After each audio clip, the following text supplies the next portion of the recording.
My heartfelt namaskars to all. The concept of one nation and one election being brought back by Honorable Prime Minister Sri Narendra Modi is truly applaudable. And we as Janasena, we truly support this initiative. And the reason being is, Modi ji is trying to revive the old age practice or process where our founding fathers had initiated. In 1951-52 general elections and 1957 and 1962 and 67, both parliament and state assemblies elections were held together. The tradition was broken due to premature dissolution of legislative assemblies and the fall of governments. And here again Modi ji, after so many decades, he is trying to revive that old age process, and which is very need of the hour and need of the nation. And even this is not, and Modi ji is trying to bring back the suggestions or committee suggestions by Law Commission under the headed by Sri BP Jeevan Reddy. And also election in 1983, the Election Commission also had suggested a system should be made where Lok Sabha and state elections should be held simultaneously. Even Justice BP Jeevan Reddy also had said the same thing in 1999 in his report. We should go back to Lok Sabha and Assembly elections as simultaneous, and he also had proposed the same idea. And on 26th November 2020, on Constitution Day, Modi ji has emphasized one more time, people and the entire nation should think about one nation and one election. And we as Janasena, we firmly believe why it should be one nation and one election. And like a lot of other countries like South Africa and Indonesia and a lot of other countries, I think maybe South Africa, Sweden also, I think. All these countries, a lot of other countries also doing one election and one nation and one election theory being practiced all over. Only we couldn't continue the tradition, and Modi ji is trying to revive that old age tradition, and we as Janasena, we properly support it. And the reasons being, when first general election, Parliament costed almost, they say 11 crores, that's what they say. By the time it came to Parliament elections in 2014, it became 30,000 crores. And by the time it reached 2019, it became 60,000 crores. So the expenditure is going on, doubling, we don't know how many hundreds of times, in multiples it's increasing. And exponentially it is increasing, the cost of electioneering process.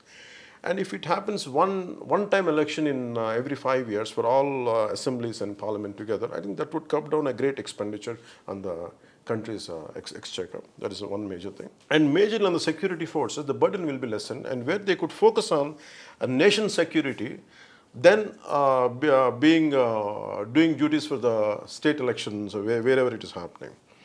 And a major part of the nation is always one major blow is for the nation economic growth is about constantly part of the nation is always in election mode. And we are not able to create, focus on whatever is needed for the youth and for the development or for the economic prosperity. Instead of thinking on these issues, instead of fighting against poverty, instead of thinking all this, we are talking about who's going to win in Karnataka, who's going to win in Kerala. And this debate is diverting from the main issues. I think if you happen one nation, one election, I think this would be curbed, and the rest of the time we could focus on development and poverty and employment and all these issues. That is one. And also for common people, this really brings down a lot of annoyance, or maybe as a common man, we can see a lot of people, when we move around for electioneering process, really a lot of common people really do suffer a lot. And especially election means electioneering, when you go for, when election means, it means traffic, it means route diversion, it means election rallies, public meetings and arrival of VIPs and whatnot. Every time a part of nation is going through this process and public are really, it isn't annoying for them. And I think we can really curb it down, or if it happens only once in 5 years for the entire nation. This is one. And also, if for every state elections or every state, the issue is about religion and caste. Normally in elections, these things would crop up, like communal disharmony or religion, region, it could be religion, it could be caste.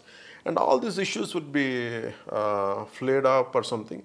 I think if you have one-time election for the entire nation, I think this will it will be minimized to a great extent, which Janasena, we believe in that. And we, as a party, we are in 100% support and wholehearted support for Modi ji's proposal of one nation and one election. We are with Modi ji in this. Jai Hind.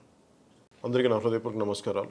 ఈ one nation one election అనే ఆలోచన విధానం, ఈ concept ప్రధానమంత్రి శ్రీ నరేంద్ర మోదీ గారు తీసుకొచ్చిన విధానాన్ని మేము మనస్ఫూర్తిగా జనసేన నుంచి దీన్ని మేము మనస్ఫూర్తిగా మద్దతు ఇస్తా ఉన్నాం. మద్దతు ఇవ్వడానికి కారణాలు, ముందు ప్రధానమంత్రి గారు honourable former president Shri Ramnath Kovind గారు అధ్యక్షతన అసలు దేశం మొత్తానికి ఒకేసారి ఎన్నికలు జరగాలి అని చెప్పి ఆయన అధ్యక్షతన ఒక కమిటీ ఏర్పాటు చేసినప్పుడు ఆ రోజు నుంచి ఈ డిబేట్ జరుగుతూనే ఉంది. రాజ్యాంగ దినోత్సవం రోజున కూడా మోదీజీ గారు ఇంకొకసారి దీన్ని ఖచ్చితంగా దేశం అంతా ఒకేసారి ఎన్నికలు జరగాలనేది ఆయన కొంచెం బలంగా చెప్పారు. అందరూ ప్రజలందరూ ఒకసారి ఆలోచించాలని. ఈ ఉద్దేశంలో ఆయన చెప్పినవన్నీ మేము అర్థం చేసుకొని మాకు జనసేన తరపు నుంచి మాకు అనిపించింది మనస్ఫూర్తిగా ఇది చాలా సరైన నిర్ణయం. ఈ హేతు కూడా మేము ఎందుకు ఈ నిర్ణయానికి వచ్చానో కూడా మీకు తెలియజేసుకుంటాను. ఈ మోదీజీ గారు తీసుకొస్తుంది కొత్తగా లేనిది కాదు. 1952, 1957, 1962, 1967 జనరల్ ఎలక్షన్స్ పార్లమెంటుకి, రాష్ట్ర అసెంబ్లీలకి అన్నీ కలిపి ఒకేసారి జరిగినాయి. కానీ ఆ తర్వాత ఎప్పుడైతే ఈ ట్రెడిషన్ ఎప్పుడు బ్రేక్ అయిందంటే, ఇది అక్కడ సక్సెసివ్గా ప్రభుత్వాలు, రాష్ట్ర ప్రభుత్వాలు పడిపోవడాలు, రకరకాల డిజాల్వ్ అవ్వటాలు, రకరకాల కారణాలు, అలాగే ఆ సక్సెసివ్ గవర్నమెంట్స్ పడిపోవడాలు, ఇంక ట్రెడిషన్ ఇంకెప్పటికీ రివైవ్ చేయలేకపోయారు. ఇది ఎందుకు రివైవ్ చేయకపోతే ఏం జరుగుద్ది అని అనుకుంటే, ప్రతిసారి దేశంలో ఏదో ఒక మూల ఒక ఎలక్షన్ జరుగుతూనే ఉంటుంది. మనం నిరుద్యోగం మీద పోరాటం చేయాలి, నిరుద్యోగం గురించి డిబేట్ జరగదు.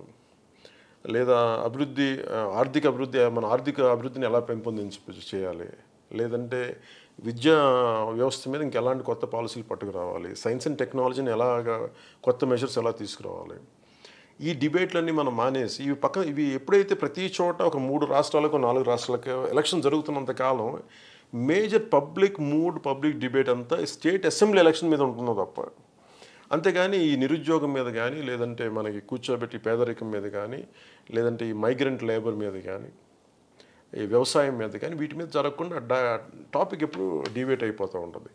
అదే కనుక ఒకేసారి దేశం మొత్తం ఒకే ఎలక్షన్ జరిగితే రెస్ట్ ఆఫ్ ది డిబేట్ అంతా 5 సంవత్సరాలు మన నిరుద్యోగం మీద, మనకి వ్యవసాయం మీద, లేదంటే సైన్స్ అండ్ టెక్నాలజీ మీద, లేదా భారతదేశం ఎలా అభివృద్ధి చెందాలి, వీటి మీదే మనం డిబేట్ అంతా దీని మీద ఉంటుంది. అలాగే రెండోది మేజర్గా పోల్ డ్యూటీస్, మనకి ముఖ్యంగా సెంట్రల్ సెక్యూరిటీ ఫోర్సెస్, వాళ్ళు అంతర్గత ఈ రక్షణ చూడాల్సిన ఈ సెక్యూరిటీ ఫోర్సెస్ ప్రతిసారి ఎలక్షన్ జరుగుతున్నప్పుడు వీళ్ళు విలువైన కాలం ప్రతి చోట అటు ఇటు షిఫ్ట్ అయిపోవడంలో వాళ్ళ ఎనర్జీస్ అంతా వేస్ట్ అయిపోతున్నాయి.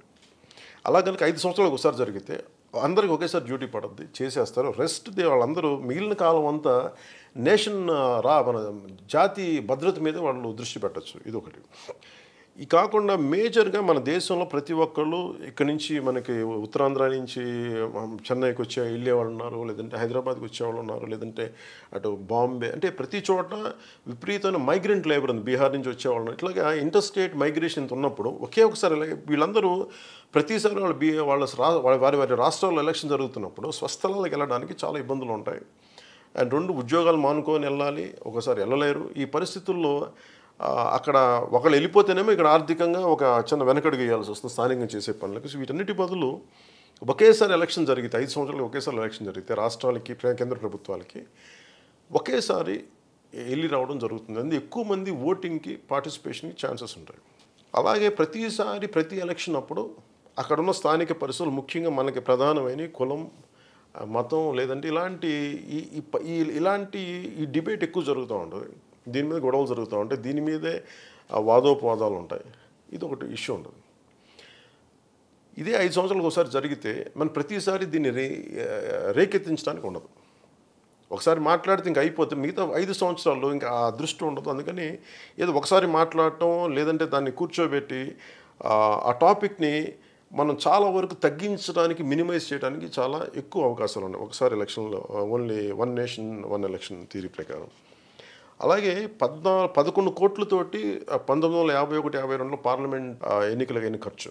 అదే 2014 వచ్చినప్పటికి అది 30,000 కోట్లు పార్లమెంట్ ఎన్నికలకి, 2019కి వచ్చినప్పటికి అది దాదాపు 60,000 కోట్లు అయిపోయింది. సో ఒకేసారి ఎన్నికలు జరిగితే అన్నిటికీ కలిపి అదే ఖర్చుతోటి మొత్తం దేశం అంతా ఒకేసారి అదే ఖర్చు అయిపోతే, అక్కడితో ఎన్నికలు అయిపోతే ఇంకా మళ్ళీ ఎక్స్ట్రా ఖర్చు ఉండదు దీనివల్ల. సో ప్రతిసారి రికరింగ్ ఎక్స్పెండిచర్ ఉండకుండా స్టేట్ ఎక్స్చేకర్కి లేదంటే కంట్రీ ఎక్స్చేకర్కి ఈ అదనపు బరువు తగ్గుతుంది. ఈ ప్రతిసారి ఎన్నికల్లో ఎలక్షన్లో ఉన్నప్పుడు ఆ ప్రభుత్వాలు డబ్బులు సంపాదించడం ఇరిగేషన్ ప్రాజెక్టులు అది ఏ పరిస్థితులు వస్తాయి కానీ ఆ కరప్షన్కి చాలా చాలా దాన్ని తగ్గించే పరిస్థితులు చాలా ఉంటాయి. కరప్షన్కి చాలా బ్లాక్ మనీకి కరప్షన్కి ఈ వన్ నేషన్ వన్ ఎలక్షన్ నిజంగా చెక్ పెడుతుంది.